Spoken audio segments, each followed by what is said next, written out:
And guys, in order to create a structure, we have a universal presentation structure. This is applicable to any language, actually. Of course, here we're working with English, but feel free to use this framework anywhere you want or anyhow, okay?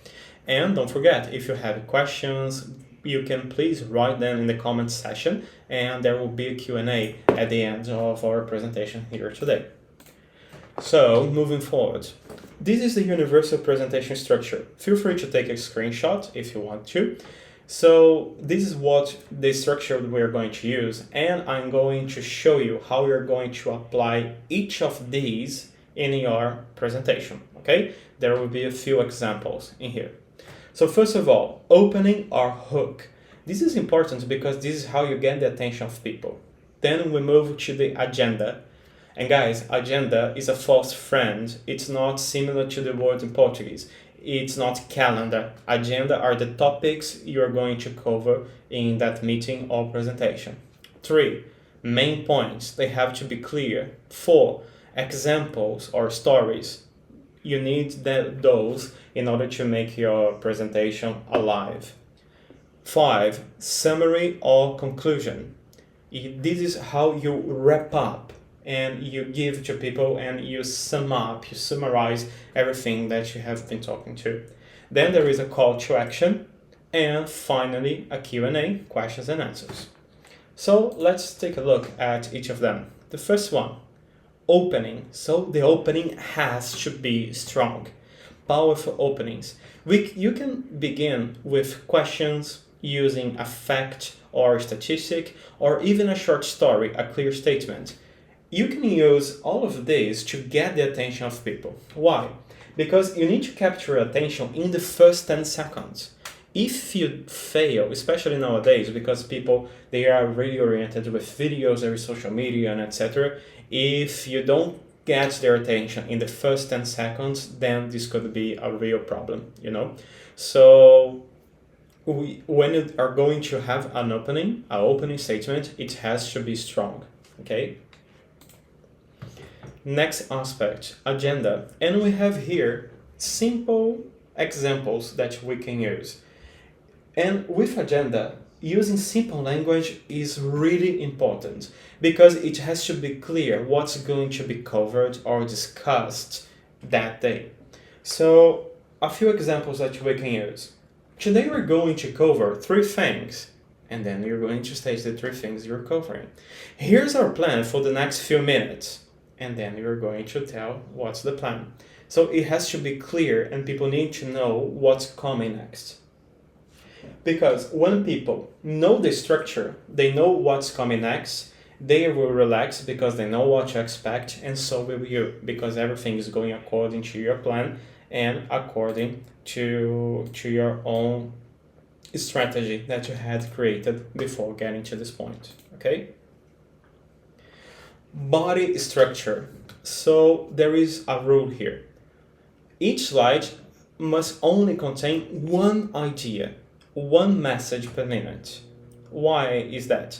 Because if you have too many ideas, too many different topics, it's different to cover. So you can see, just as I did here with you guys, we had opening, and then we had the agenda, and then we moved to body structure. So if I had all these ideas in the same slide, it would be confusing and there would be too much information to share with you guys. So for this, use the PBS method. Point, benefit, support. So point, you're going to explain, this is the main topic. Benefit, how you can benefit from that. And support, using the support argument to the main point. Okay? It's like you're describing something. Now, storytelling. And guys, storytelling is everywhere. This is one of the skills that I really work with all of my mentees, all of my students, because we need to tell things that happen, especially when delivering presentations which are reporting on things that actually happened. For instance, I work with a group who is from a specific company, and it's practically the whole HSE department. and they need to work with different things. You see them, they have to work with incidents, accidents, near misses. There is the environmental part, sustainability, documentation, audit, and many other things. So they need to tell stories, they need to tell what happened and a sequence of events. So storytelling is important. That's why we are using this method, STAR. I taught you already this in the class about resumes, LinkedIn, and applying to job interviews. The STAR framework or the STAR method is situation, task, action, result. So this structure is going to work every time, even if you don't have like the most perfect English in the world, but definitely this is going to work with you. Now, what if you have to present without slides? Sometimes it's necessary because you might have a last minute call on a meeting, or you might be at a meeting and then someone asks you something and you hadn't prepared anything to be shown, to be presented there. So you need to be prepared for this situation. This happens. In this case, you're going to use context, key message, and then next step. Example. Let me give you a quick overview. The main point is, what we need to do now is, so we contextualize the situation, we deliver the message we want to, and we show what's the next step we need to follow. Okay? And here we can a few useful phrases that you can use with all of this that we have spoken up to now. Starting. Let's get started. Let's kick off this meeting. Shall we begin? Transitions. Now let's move on. Moving forward. Keeping up. Explaining. What you see here is, as you can see, explaining, going through all of this. Okay? Ending. To sum up. In a nutshell. Summarizing. Wrapping up. All these informations, all these phrases, they are really useful and you can apply them in your daily life. A few vocabulary boosters, some words and phrases that you can add to the vocabulary you already have. From a business perspective, the key takeaway is, let me clarify this point. Here's what this means for us. So the first one, from a business perspective, it's like you're giving a transition and you're explaining what's the company's point of view on a specific matter. The key takeaway is you're summarizing an idea and showing a conclusion. Let me clarify this point. I am explaining something that perhaps someone didn't understand as well. Here's what this means for us, and then again, another conclusion, but would be from a more personal point of view. Now, handling questions, and this is where lots of people struggle, okay? So, first of all, you have to acknowledge the questions. You are going to clarify, or that means you're going to explain and understand what they asked you. You're going to ask simply and close the loop, okay? So acknowledge, thank the person for asking, clarify the question if you have to. You can ask them to explain a little more or to clarify. You're going to answer simply, don't overcomplicate yourself, and then you close the loop, okay? That's it. Example, does that answer your question? Is that enough? Okay? Instead of asking, do you have any more questions? Because this way you can especially if you don't feel too comfortable, you can use that and it's going to wrap up and finish that specific conversation, okay?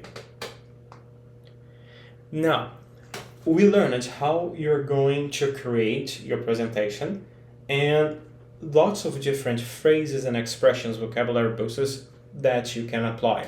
Now it's practice. How are you going to practice? There is a 3-step rehearsal. And guys, again, this is important. Consistency is key. You need to practice, practice, practice, practice. The first step, silent rehearsal. This happens especially when you are in the office, in your home office, you are preparing the presentation. So you start writing it and making it in English, okay? So you don't go through your first language, you go straight to English. And as you start writing, you start thinking how you're going to explain that. This is the silent rehearsal. And once all the presentation is created, you are going to look slide by slide and think and silent rehearse everything that you want to do. Step 2, spoken rehearsal. You need to speak out loud. When you speak out loud and everything that you need to practice, this is going to help you understand if you need to improve your pronunciation, if everything is clear to you, if you are being redundant with something. And part 3, pressure rehearsal. This means record yourself. So you can use your cell phone or software like this, OBS, or any other software, even Meet, Zoom, and whatever. And you're going to record everything as if you were presenting to other people. Why is this important? Because this is going to help you to notice where you need to improve. Like, are my slides okay? How am I delivering? Is my energy okay? Is my pronunciation clear? Okay, so all of this is really important. So you need this practice and follow this 3-step rehearsal because it's going to be really helpful.